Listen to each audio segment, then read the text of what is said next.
Breaking లో చూస్తున్నాం. దేశంలోని ప్రధాన నగరాల్లో హై అలర్ట్ ప్రకటించారు. బాబ్రీ కూల్చేసిన రోజు కావడంతో భద్రతను కట్టుదిట్టం చేశారు. హైదరాబాద్లో అర్ధరాత్రి పోలీసులు ఆకస్మిక తనిఖీలు చేశారు. 5,000 మంది పోలీసులతో 150 చోట్ల నాకాబందీ నిర్వహించారు. ఈ తనిఖీల్లో traffic, law and order, task force, AR police బృందాలు పాల్గొన్నాయి.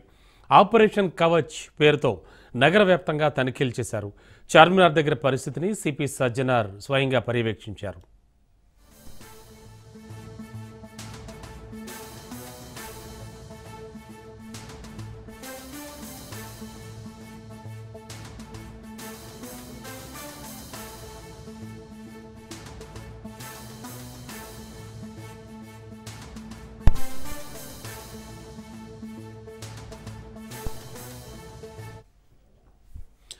దేశంలోని ప్రధాన నగరాల్లో హై అలర్ట్ ప్రకటించారు. బ్రేకింగ్లో చూస్తున్నాం. బాబ్రీ మసీదు కూల్చేసిన రోజు కావడంతో భద్రతను కట్టుదిట్టం చేశారు. హైదరాబాద్లో అర్ధరాత్రి పోలీసులు ఆకస్మిక తనిఖీలు చేశారు. 5,000 మంది పోలీసులతో 150 చోట్ల నాకాబందీ నిర్వహించారు.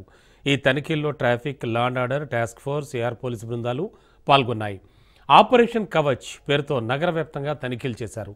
చార్మినార్ దగ్గర పరిస్థితిని సిపి సజ్జనార్ పర్యవేక్షించారు.